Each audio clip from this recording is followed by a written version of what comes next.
Is this thing on? Hi, everybody. Welcome back to the Voice Podcast. My name is Tiffany, and I will be your host today. And I'm joined by Hannah, Courtney, and Katie. And we're here to talk to you guys today about pimples with mask wearing and the dreaded maskne. So welcome, ladies. Nice to have you. Thank you. Thank you. Nice to meet you. Nice to meet you too. So we like to start off with a little round of introductions. So Hannah, why don't you tell us a little bit about yourself? Sure. I'm Hannah. I'm a third-year nursing student at St. Lawrence. And a little bit about me. During quarantine, I've been doing a lot of music. I have a bunch of siblings. We've been playing a lot of cool things together. Lots of time spent outside. I love hiking, so trying to explore all the nature around Kingston. Cool. I love that. Yeah, I'm big into music myself. I'm a singer and amateur piano player. I can't say my skills are very good. Any good hiking around the area lately? Ooh, Rock Dunder is awesome. It's about an hour from here, a bit of a drive, but that's definitely one of my favorites. Frontenac Park is also great. A little bit of a drive too, but yeah. Nice. Yeah, I keep meaning to try out Rock Dunder. I keep going further away rather than close to home. So highly recommend. Sweet. I will definitely add it to the list. All right, Courtney, how about you tell us about yourself? Hey guys, my name's Courtney, and I'm in my third year of nursing at St. Lawrence College, and I love hiking as well. I'm super busy with a new puppy. His name's Odin, and he likes biting my ankles, so all right, well, fun. Important question of the day. What kind of puppy? He is a German Shepherd and a Belgian Malinois mix. Oh, that's so cute. He's so sweet. And I guess same question for you. Any interesting hikes lately? No, it's been a little chilly, but we've been taking our dog to the park, and we've been teaching him to climb. So he's been climbing. Yeah, so he's been climbing the play structures, which is really awesome. Love that. That's so cool. All right, and Katie. Hi, I'm Katie. I'm also a third-year nursing student. And during quarantine, I've been doing the same thing, getting outside with my puppy Winston, and he's a dash hound. And we've been down in Lake Ontario Park in Kingston, near the water, and he loves swimming. So yeah, that's so cool. Oh, this is now turned into a podcast about the puppies. So sorry guys, we're not going to talk about anything else. No, I'm just kidding.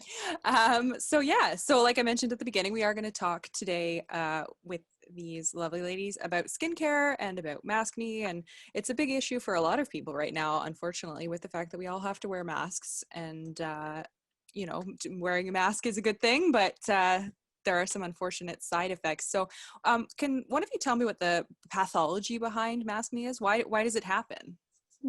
For sure. So for going by the medical term for maskne, it's actually called Acne Mechanica. And this again happens when you're wearing a mask for a long period of time. So kind of the pathology behind it is when you're wearing that mask, you have a lot of occlusion happening. There's a lot of heat and moisture that's building up on your skin from wearing a mask. So if you already have clogged pores or other skin issues, it can especially aggravate it and cause acne that's worse than normal. We have normal bacteria on our skin that's great and healthy, but when there's a buildup of that bacteria that can happen when you're wearing a mask, those imbalances can cause some skin issues such as acne. Other skin issues as well could be something called perioral dermatitis, and that's like a facial rash with bumps around your mouth that some people get. So that's kind of the basic pathology behind maskne. Yeah.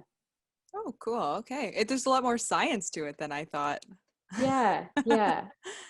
But yeah, I don't know about you guys. I definitely, unfortunately, am a sufferer of the mask acne problem. So me too. It's tragic, isn't it? So what are some things that can make it worse?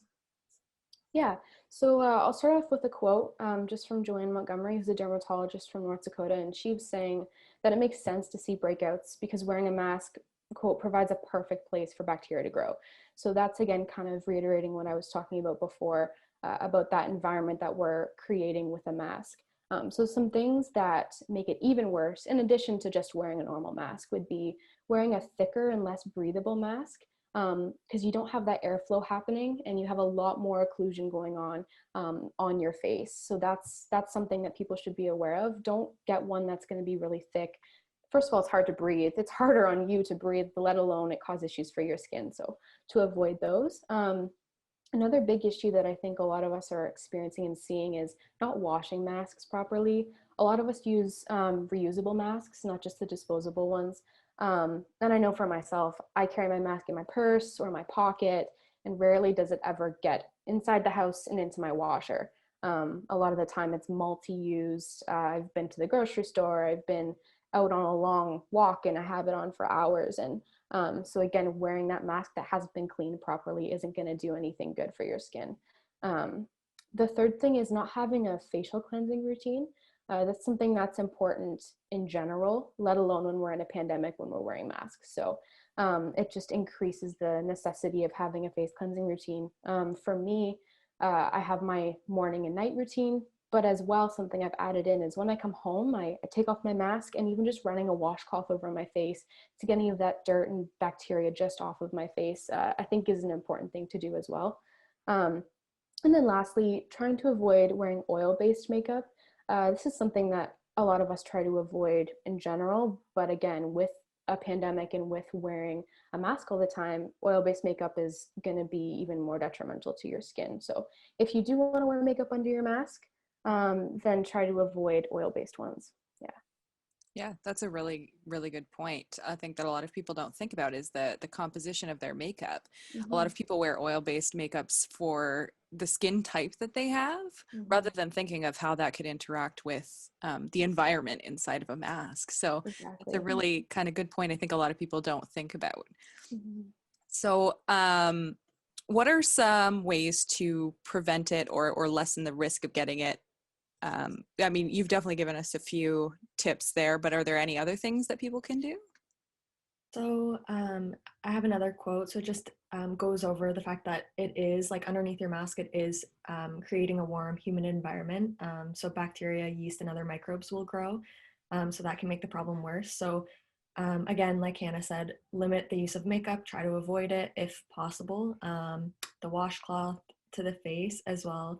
And then some other recommendations are the use of gel moisturizers because that actually helps the oil build up. Um, and the salicylic acid and benzoyl peroxide can actually help prevent breakouts while wearing masks. So those are some really important things that you can use to prevent the acne with the masks. Mm-hmm. I know for me, I use the benzoyl peroxide. That's done great things for me when it comes to preventing acne. Breakouts, especially when wearing a mask all the time. And gel moisturizer, I've also found with the oil buildup, that's been huge for me. Yeah, I use gel moisturizers all the time. I find that it just cleans my everything off of my skin, even makeup, and it does really well with the excess oil. Mm-hmm. That's really handy to know. Yeah, I think a lot of people don't think too much about having a skincare routine, right? So I think it's really important to remember that you do need to wash your face pretty regularly, actually, to keep everything sort of um, even and balanced and everything. And it's something that we can easily forget to do, I think, in our busy lives, right? So obviously, dermatologists are kind of the authority on skincare. So do we have any dermatologist recommended sort of things to do? Yeah, so one recommendation from Floss is wearing mineral sunscreen and zinc-based sunscreen under your mask because that actually helps the oil and it helps moisturize your skin as well without creating excess oil. And then they also obviously recommend making sure that you take good care of your skin daily. So they recommend washing your face twice daily to prevent harboring an environment prone to bacteria. So that's very important. I know some of us are super rushed and we have a lot on the go and that kind of thing. So even if it's just like a gel face cleanser that you do twice a day to quickly get all the oil off your face. Another thing that I found really interesting and that I'm actually kind of gonna order one for myself is a silk mask because they actually are proven to help with acne on your face. Okay, interesting. I don't think I've actually seen a silk mask at this point yet because, from everything you hear, like cotton's kind of supposed to be the way to go. Like, are the silk masks just as effective as a cotton mask? Yep, so they're just as effective. They're just a different material. So silk is actually easier on your skin for sensitive skin. and they make sure that they're like medical grade so that you're still getting the same benefit out of them. Oh, I might have to pick myself up one or two of those. Yeah, awesome. All right.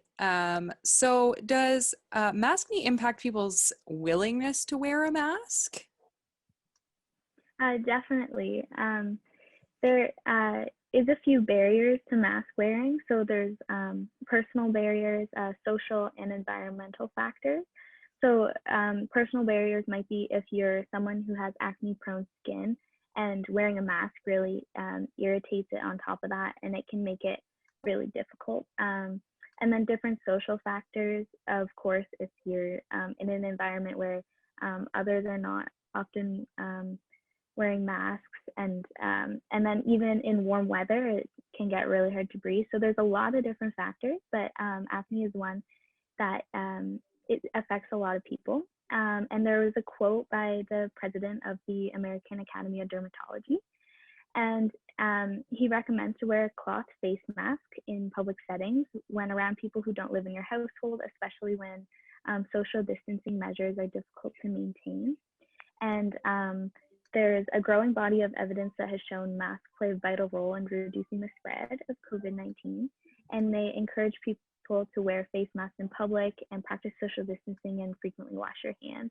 And so it just shows that even in the American Academy of Dermatology, they're still recommending to wear a mask, even though it might cause some acne. So there was also a study by Tashacian, and they found that about 55% of mask-wearing individuals did experience an adverse skin reaction, and about 40% experience acne in particular. So it is a big problem, and that's why we're coming up with these recommendations. And so while this isn't new mask wearing for healthcare workers, it is new for most of the public. And so we want to help people to develop good habits early on. So this might be our new normal for who knows how long. And so we really, really want to build those habits now. Another thing to think about is that changes in the weather could affect the skin, and so winter weather may actually benefit skin health as the cold temperature is less conducive to bacterial growth.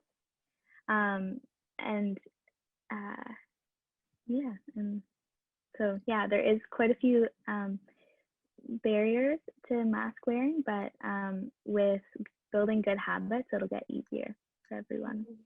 We have a quote from a dermatologist, and she just says, kind of as Katie was already saying, it's always been an issue in professions where you have to wear a mask regularly. But now that the general public has to wear masks, the incidence has certainly increased. So again, for people who wear masks all the time in certain professions, this may not be a new thing. But for the majority of us who are just not used to wearing masks, it seems like a very new problem, even though really it's not. It's just the incidence that's gone up so much. For sure, yeah. I know for myself, I've struggled with acne for years, but during the pandemic, it's even noticing different places. So for me, it's under my jawline. I never used to have acne there, but where the mask sits, it just happens to cause me to break out there. So even people, when they're doing their regimes, making sure they're targeting areas, like typically I wouldn't purposely wash under my jawline, but with COVID and with wearing masks, I now have to be aware of, okay, those are areas I need to focus more attention on. To try and decrease the incidence there. Yeah, for sure. That's a good point. Yeah, that some people, even if they're chronic acne sufferers anyways, that this still could be worse, or it could be sort of an unusual pattern of acne for people. So that's really interesting. So what information and teaching is important to convey to the public about mask wearing? As nursing students, we're big into health promotion. And so there are many resources available on how to properly wear a mask and social distancing already out in the community. These resources are made by public health, and they're distributed. And so this mask wearing and acne is another topic that could be explored from a primary prevention perspective. So it can improve your skin health, but it can also help to endorse and encourage mask wearing. And so since this topic affects approximately 50% of mask wearers. It's a really prevalent issue that we want to address as nurses. And so we hope that this podcast can be a resource to anyone who's struggling with acne and other adverse skin reactions. I love that. Yeah.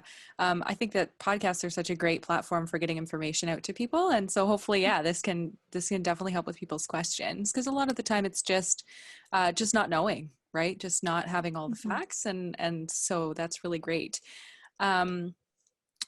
So are there any other resources that you know of that are available or could be made available to people who are looking for more information? Yeah, so there's a lot of different resources available in the community. So one of the resources is Kingston Dermatology Clinic. So it's actually located at Hotel Dieu, and they have a range of different services. So they offer facials, or they can even just look at your skin to see what's going on and see what the issues are. And then there's also an online resource because I know a lot of people don't want to go out, or they don't have time, kind of thing. So I know personally I use the Ordinary products. I don't know if anybody's heard of the Ordinary products, but there is a website by Detail Oriented Beauty that discusses different recommended routines for different types of skin. So they look at acne prone skin, they look at dry skin, they look at aging skin, and they give you like a recommended dermatology recommended list of products that you can use together, and it's really awesome. They're definitely affordable, and it's definitely something that I recommend. That's really cool. I have actually just recently heard about The Ordinary. I watch a lot of beauty YouTubers because what else are you going to do when you're sitting at home quarantined, right? So I just recently heard about The Ordinary, but I've never met anybody that's actually tried it. So yeah, so nice to meet someone. Yeah, for sure. No, there's a lot of different products. Some products don't work for everybody, but there's so many products that you're guaranteed to find something that's going to be amazing for your skin. I know something that I personally use is niacinamide. I don't know if you guys have ever heard of it, but you should look it up. It's really great for acne. Cool. I love that. Does anybody have anything else that they wanted to add about Maskne or just about the situation in general? Yeah, so we have a few more resources. So there's more in Kingston. So there's Store Forward Dermatology by the Kingston Family Health Team. And what's unique about them is that they have collaborated with the Ontario Telemedicine Network. So you can actually have video calls with a dermatologist to see if they have any recommendations. And then there's also the American Academy of Dermatology. On their website, they have a lot of different resources. So there's some articles on how to treat acne at home, or there's information specifically related to mask wearing.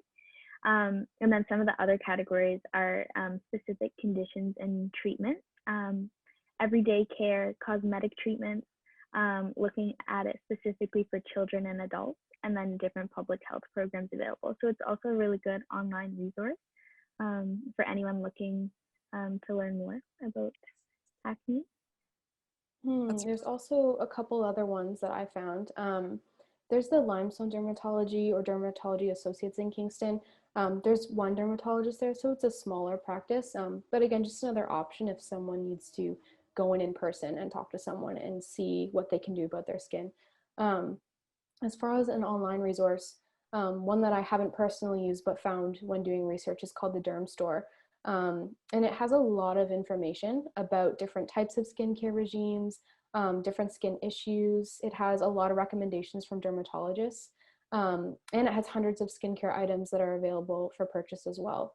The website's pretty great to navigate. There are a lot of really helpful sidebars about the type of help you're looking for. So whether it's anti-aging, there's a beginner's guide for people who may not know where to start. They haven't maybe had a skincare regime before. There's also a section called the doctor's office where you have specific information from dermatologists, lots of articles, just helpful information there. The one downside is this specific store is fairly expensive. So I know for myself, that would be a bit of a deterrent there. They do frequently offer coupons. I think it's a great resource even just for knowledge, not necessarily purchasing products, but also learning more about different skincare regimes and what dermatologists are saying and that kind of stuff. Oh, that's really cool. There's a lot out there, actually. I hadn't realized how Mhm. many resources there are, especially locally. Just the fact that there are so many places that people can go in town to get help with their skin is actually incredible. I didn't realize how much there was. Yeah, I think the first problem is that like people don't know where the resources are and they don't know where to get help. So I think it's very beneficial and helpful for the community to know what's out there. Yeah, absolutely. And I think it's so important too to know that you're not alone in suffering from masking. Like you said earlier, like 50% of people that have to wear a mask every day get some kind of skin reaction, and that's a lot of people. Mm-hmm. We all think like, oh, I'm so embarrassed. I'm obviously the only one that has this, but you're not. So I think that Yeah. that's helpful too. Yeah, it's so common. Yeah. That's Yeah. really great. Well, thank you so much for joining me on the podcast today, ladies. This has been really educational. And I hope that everyone who is listening at home gets some value out of this one as well. So it's been a pleasure. Thank you so much. Thank Thanks for you having so us. much. Thank you. Thank you. So you guys can, as always, follow us on social media. You can find us on YouTube under Voice Podcast. We're also on Instagram, Twitter. We are on Google Play, Spotify, Apple Podcast. So lots of ways to find us. And we will be seeing everyone next time. Bye-bye.